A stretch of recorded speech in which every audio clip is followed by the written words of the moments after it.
All right. So, hello, everyone. Coach Carmen here from the Happy Balanced Life. And if you are new here, welcome. And if you are returning, thank you for your support and welcome back. So, today we're talking about finances. As you know, yes, finances are part of a holistic life. So, wellness to me is more than the food on your plate and the movement that you do. So please take a moment to subscribe if you want to learn more about this on the YouTube channel and post any questions on this episode below so that we can get back to you.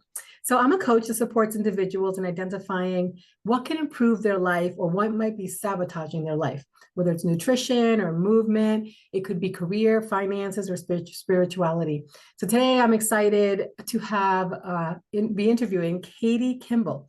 And Katie is a financial advisor. She is from Gateway Financial Partners. She's going to share some tips with us on finances, specifically today for entrepreneurs. Lately, I've been talking to a lot of females that are either starting their business or in the midst of their business, and they're just confused of where to go. So Katie's going to help us with some of these questions today. Welcome, Katie. Tell me a little bit about yourself. Who are you and what do you do? Hi, thanks so much for having me. So my name is Katie Kimball Dyer. I'm an independent financial advisor and I'm just north of Boston, although I can work with anybody from anywhere. And I specialize in working with women and LGBTQ plus business owners specifically and their families. And business owners can be anything from owning a company to being an entrepreneur and being self-employed. And I could describe my role as an independent advisor as someone who represents you or the client. And the financial landscape is really complex and the whole financial system can seem really overwhelming. And so my role is to figure out where someone is trying to go and what is really important to them, and then help them navigate this complex world of finances and get where they're going. I love that. And I think there's more need for that, right? Because I think there's like a fear with finances. People are either really good at it or they avoid it. so As with when you're most things, yeah, yes. And I think that as an entrepreneur, that could be overwhelming if you're not really good at finances and keeping your numbers in place, if you will. So my understanding is that you work with new entrepreneurs, right? So tell me a little bit about how do you keep them financially well and compliant? How do you support them? So I know from my personal experience, when I became an independent advisor, that's basically running your own business, your own practice, or being an entrepreneur. And there's a lot of things I just didn't know or didn't know to expect. And I basically am trying to help people avoid those pitfalls and get ahead of things early, specifically taxes. So if you go from being salary or W-2 to being someone who gets paid 1099 or any other form of income that isn't taxed before it's sent to you, that tax bill at the end of the year is a big surprise and can feel really shocking if you're not ready for it. So having people, now I don't do taxes. I usually partner with accountants or if somebody's already working with an accountant, but just having that savings ready, having your finances organized in a way that lets you be ready to pay that tax bill and then continue with quarterlies as you go forward, just so you're not caught off guard. But yeah, the only time I ever dream about being W-2 again is tax season. Because it can be a lot. The other thing that I noticed that a lot of people get caught up on is keeping them organized. So a lot of people who start their own business or their own company, they have a big idea, right? Or they're really good at like one thing. But running your own business or your own company, it's a lot of little tedious, mundane things that you maybe weren't really interested in doing. And absolutely. So helping them realize that these tasks need to be done in order to keep their business financially healthy and themselves financially healthy. But also maybe realizing that that's not something they want to do and helping them find a way to hire out and find the budget to hire someone to make sure it gets done right.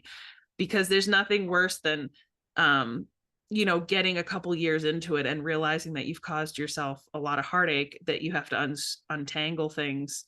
And I would say the most important thing, if anybody takes something away from today, is don't mix your personal money with your business money. And that we'll leave it at that. If you have questions, please contact one of us, but keep it separate and pay yourself from the business, but otherwise keep everything separate, because otherwise it's a mess to untangle from all sorts of angles. Yeah, it's such a great point. So, I love what you said earlier about the fact that, most people start a business because they have a passion, right? They know Right. something really well. And you start a cupcake company, you start a hairstyling company, whatever it is, that's what you love to do. But there's Mhm. so much to business that you don't love to do or you're just not aware of, right? So me and my accountability partner, my girlfriend, we talk about this all the time. I have my wellness business, she has her travel business. There's things that we love and there's things that we do not like. However, you mentioned this, when you start your own business, you are the one that wears all the hats. You're doing the marketing, you're doing the social media, you're doing the finances. To me, the financial piece has to be outsourced if you're not a pro.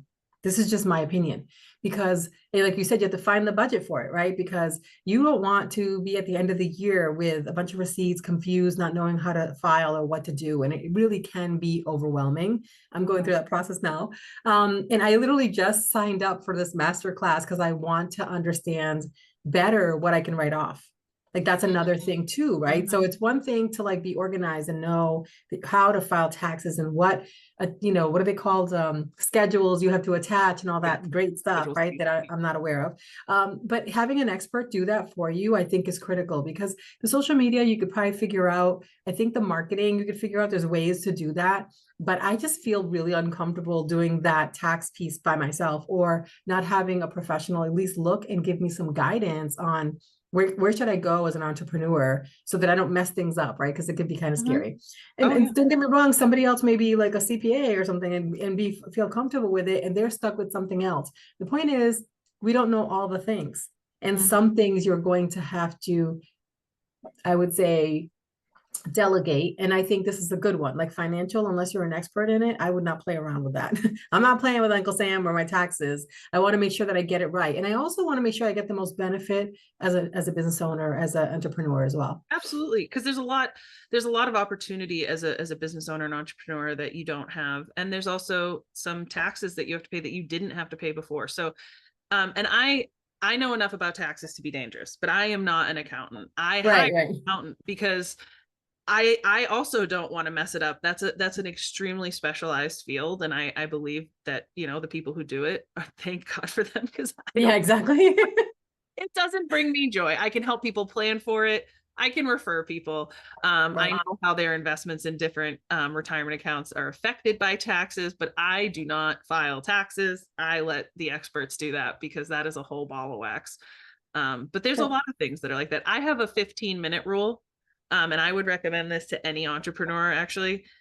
If I can't confidently figure it out in 15 minutes, and feel good about doing it, I'm hiring someone. I don't There care if you it's go. social media, I don't care if it's technology, I don't care. It could even be something financial. If I can't figure it out in 15 minutes with some research or some of my own knowledge, I'm going to call somebody and have them explain it to me because it's Uh, not worth my time and energy to learn something brand new if somebody's already an expert in it. that's a really good rule. And I have to say that, I know people who do know social media, but their business takes up all their time. So it's really about time, right? I don't have time to do the reels and, upload stuff all day and take the pictures. So they hire people to do that for them. There's so many people out there that do a really good job and that enjoy doing the work. So why not outsource that to somebody who's good at it and really enjoys it? So you can focus on your business and producing and doing what you do really well. Yeah, I love it. what you enjoy and what's making you money. Don't spend time on Exactly. things that you don't enjoy and that aren't making you money. That's right. So what's your favorite part of your role? My favorite part, well, I got into this business really to help people.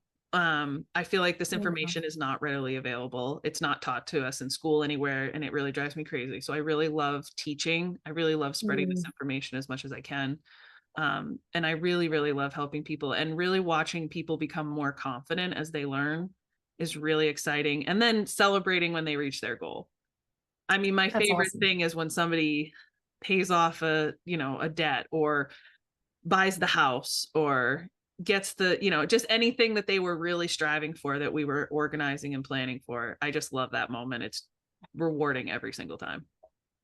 Finance is such a broad topic, right? There's so many different categories under it, but I think at least personal finance or basic finance should be taught in school, right? I say that about health too, right? So let's talk about why we're not telling people about the nutritious food they should eat, why it's important to move, what's the importance of sleep, and all the things that make us healthy individuals, right? People will make choices as they go along, but getting kids when they're younger and letting them understand certain things really is, in my opinion, helps them be more successful.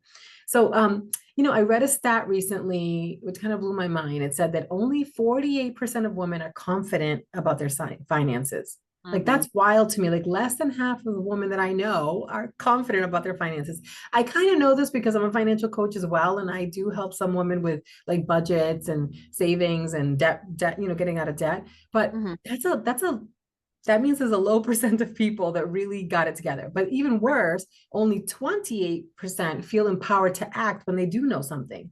So maybe they learn a new like tidbit about investing, but they're not really like ready to take that step. They're still afraid, right? So hearing that, why do you think this is? So, I mean, obviously this is complex and nuanced, but if you go at it from like a broad lens, historically women have been left out of the conversation when it comes to finance. Mm, So there's not as much space. The industry is dominated by white men. And if you're anybody who's not want that, then you just automatically feel excluded or left out.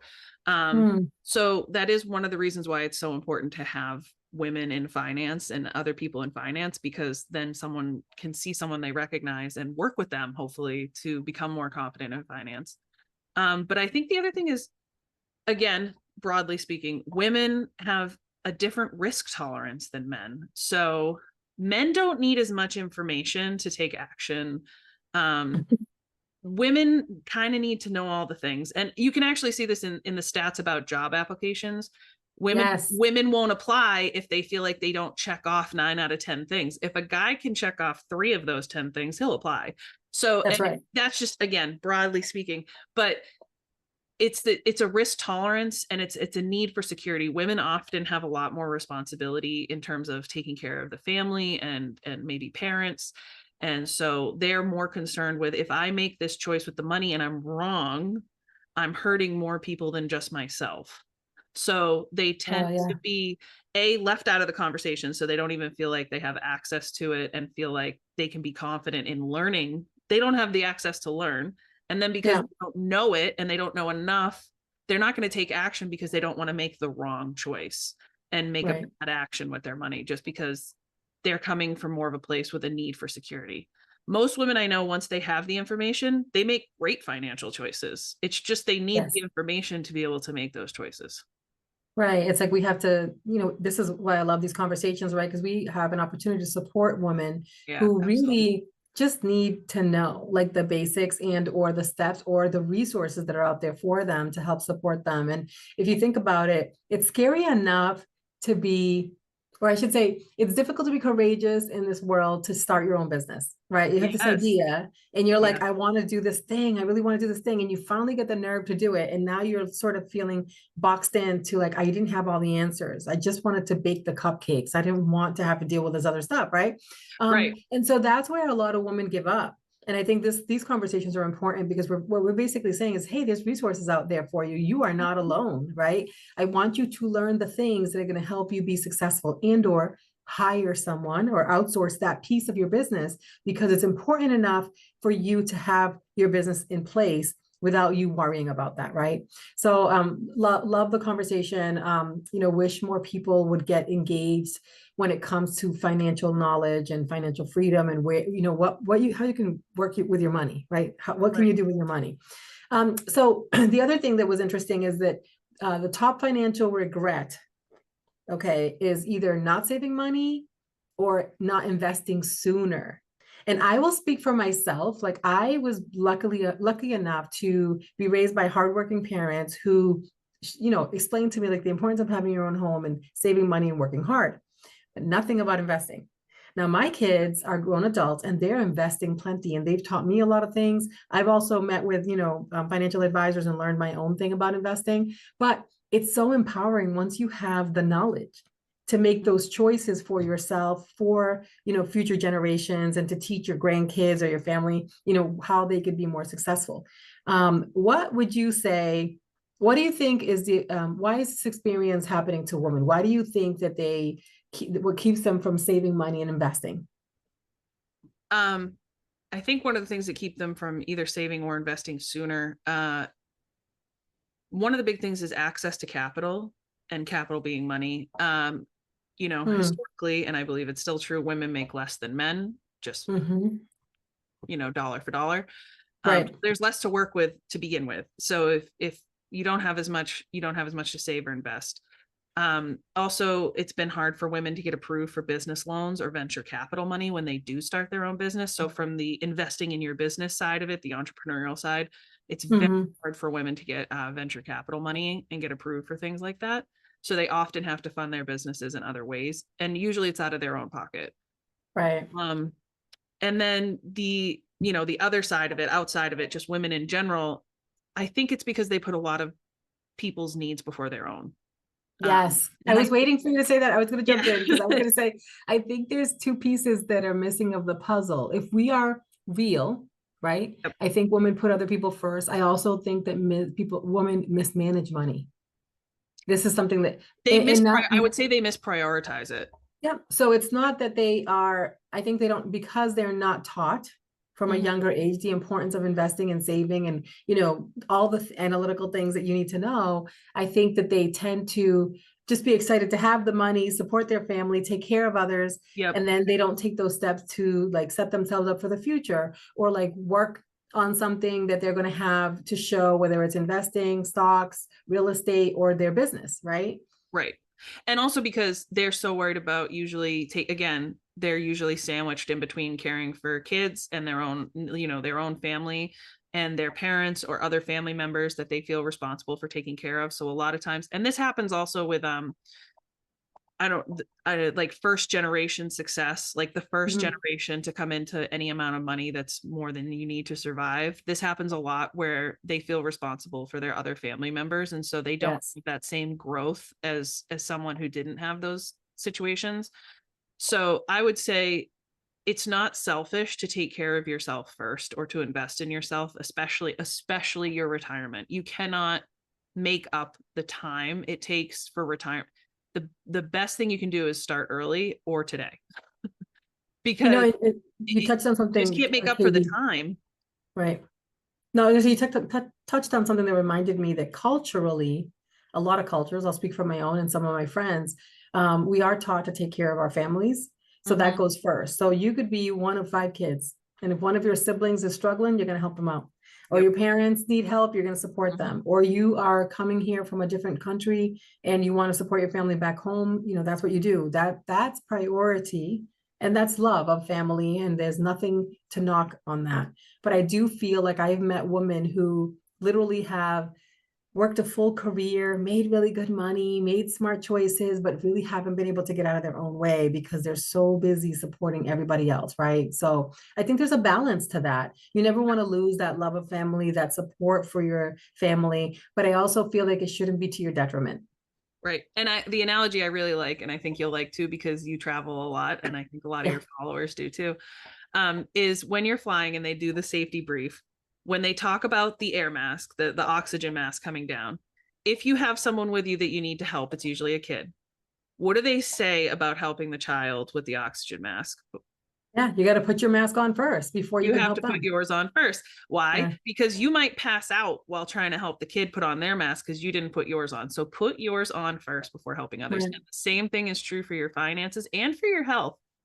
Yes. You can't ignore your own well-being, financially or otherwise, in order to care for other people, because ultimately you're going to end up in a position where you can't help anybody, and then those same people might end up having to help you financially. Right. If you didn't save anything for your retirement because you were helping your kids might have to turn around and take you in your retirement years. So you've done Right. nothing but delay the burden or delay the Right. problem. So And I think sometimes we don't realize that we're enabling family members. You've heard what is the quote, if you teach them how to fish instead, right? Instead of taking yeah. care of everything for them, show them the way so that, if you know something, whether it's business, financial, health, whatever, help your family members and your friends so that they can get ahead as well and do as well as you are. Like, good for you. You're hustling, you're doing well. And, you have this big family that needs your support, but sometimes you need to sort of say, hey, let me show you how to do this. I'm not going to keep doing this for the rest of your life. Right. So we're not psychologists here. We're just sharing our own experience. Although I So, always joke, if I went back to school, it would be for a psychology degree. It would not be for a finance degree, because that's the real the job. yeah, no kidding. I think in most instances, right? So when we talked recently, Katie, you talked to me about a story you read, and I think it was The Slight Edge. Is that what it was called? The Yeah, Slight Slight Edge. Edge. Yeah. So can you share that here? Yeah, The Slight Edge. It's a book by Jeff Olson. Mhm. It's funny. I found it because my personal trainer and I were talking a lot about the similarities between fitness and finance. So I love that you're doing that this month. And the thing we both noticed was consistency. And she had just read the book, The Slight Edge, and recommended it to me. And the basic concept is, if you receive $100 today, and you can either go out to dinner with it, or you can put in a bank account, a savings account. Mhm. If you go out to dinner with it and not save it, you're not going to be destitute. And if you save it, you're not going to be rich, right? It's Right. just $100.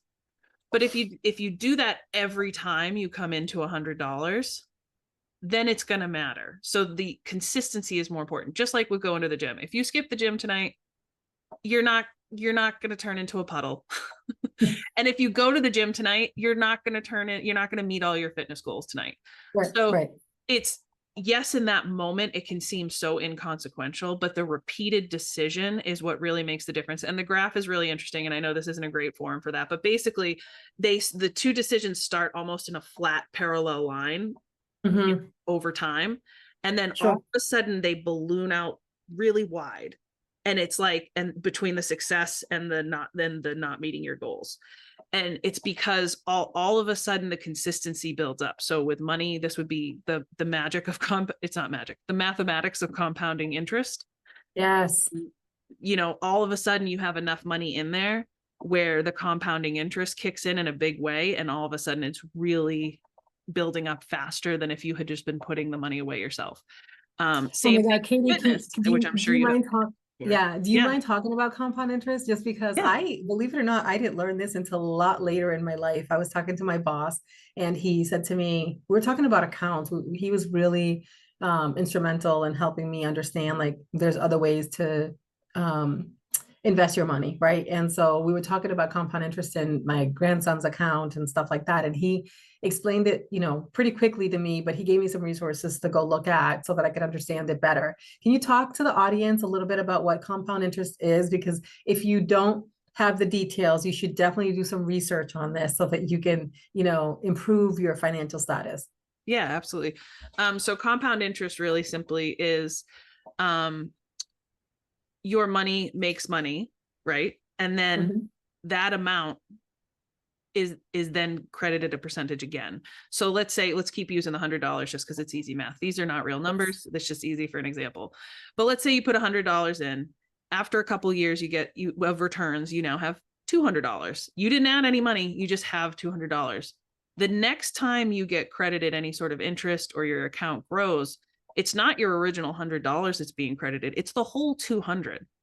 Right. So every single time the money grows, and then every time it gets credited again or gets its interest again, it's on the total amount. So Mhm. the longer it has to grow, the more it kind of grows on itself without you having to add any. And then if you add to that on top of it, it grows even faster. So the theory of compounding interest is just that the money grows on itself. Mhm. Yeah, and when you look at for those of you that are interested, when I started doing the research, there's some pretty good YouTube videos out there where it will explain to you like the basics of it, and they will do Yeah. a comparison. Like, if you put this much into an account for yourself, your child, or whatever, over this amount of time, what's the difference between having it in a regular savings account versus compound interest, right? And it's mind blowing, that if, like you said, if you have time on your side, this could really be impactful to your financial success. Another thing your followers could look up is called the Rule of 72, and it's a Okay. financial mathematical rule, and I love it because it's nice and simple. We Basically, like simple. you're at 7.2%, your money will Mhm. double in 10 years. Okay. So if you're getting at least 7.2%, whatever the value of the account is will have doubled in 10 years. And the reverse of that is true. So, if you're getting 10% in 7.2 years, it'll have doubled. And this is, again, this is the compounding interest. So this is without you adding any money. This is you put in $100, and if you're getting 7.2% interest in 10 years, it's going to be 200. Now we're hoping you're doing more than $100 so that number is a little more impressive, but for easy math. And what's really good about that is that 7% in the industry is usually a pretty good, like, conservative number. So if I was to do a quick calculation for somebody and I was guessing the interest or assuming the interest, I would do 7, because it kind of captures the average of the really good years, the really bad years, and everything in between. And again, nothing's guaranteed. We can't guarantee returns on anything, but 7's a pretty good average to base some assumptions on. So I really like the rule of 72. It makes the math quick and easy in your head. And it can be really helpful in understanding compounding interest. That's awesome. What a great tip. So what resources do you recommend for, women today, female entrepreneurs who are starting their business? Do you have anything that you would suggest to them? So speaking of looking things up, don't just Google stuff. I always say finance and medicine are the two things you should not Google, because the medicine is going to say you're dying, and the finance, WebMD, right? WebMD, you're immediately terminal. But the other side of it is, for finance, the problem is there's a lot of opinions, and there's a lot of different voices out there with different answers to the same question, and a lot of them are trying to sell you something, quite frankly. So they'll say something's bad just so they convince you to use whatever they're selling. So the resource I recommend, if you want to look something up online, is Investopedia. Okay. It is one of the only places I've found online that is unbiased. It just gives you the definition, gives you the known pros and cons of whatever the thing is. It's written by financial advisors and financial professionals, and it's reviewed by financial professionals. And that's great. It just says, this is what it is. It tries to put it in layman's terms so that everybody can understand it. Pros, cons, doesn't try to tell you what decision to make. It just tells you the facts. And that's been super helpful. I can't say it's 100% accurate all the time, but I've found it to be very reliable. That's awesome. Thank you for that tip. I think, we're all looking for places to sort of learn and grow. And you're right. It's so easy to just go today and Google something, or now ChatGPT something, and, or whatever, AI, there's a bunch of them now, but that was one of the originals. And just get all this information and think now you have all the knowledge and you have all the answers, right? When in reality, you don't. So I appreciate that resource. So is there anything that we missed, Katie, that you wanted to share with the audience before we start wrapping? Well, not to plug another podcast or another financial. Yeah, no, please do. I think if you're looking for a podcast to listen to or someone to follow who gives really good financial advice specifically geared towards women, I would recommend her first 100K. And its podcast, its sister podcast, is The Financial Feminist. Both are run by Tori Dunlop. Okay. She's just really passionate about empowering women by helping them become wealthy. And I think she's had a lot of great advice over the years, and I've agreed with a whole bunch of it. But just the way she presents it is so real and so women focused that I think that would be a great resource for your followers. I love it. I love it. Yeah, I'm gonna look one of those up, because I'm always listening to podcasts when I'm driving or when I'm home folding laundry or whatever. I love podcasts. They just make life easier when you don't have time to sit down and read a book. And why not get the words right from the experts, right? So I appreciate that. Katie, this has been fantastic. Tell me, where can people find you? Do you have a social media or a website or an email that you want to share with our listeners so that they can contact you if they have additional questions or they want to hire you? Yeah. You can find me on LinkedIn. You can either search Katie Kimball Dyer, or you can go to linkedin.com/IN/Katie, Katie, Kimball, Kimball, Dyer, Dyer. You can find me at mygfpartner.com/Kimballs. Plural. It is me and my father. And then you can also email me at kkimball@mygfpartner.com. Awesome. If you're listening, whenever this episode posts, we'll have the information in the show notes as well. So you don't have to remember all of that. We'll make sure that you have it available to you so that you are able to sort of follow along. And Katie has really good advice. Why not? If you're starting a business or you just have questions as a female, financial questions, hit her up and see what she can help you out with. Katie, Sounds it's good. been fantastic having you today. I appreciate all of your knowledge. And I really do recommend that people ask questions, and we'll circle back with you when we have the answers. That sounds Thank good. you so Thank you much. so much. Take it easy.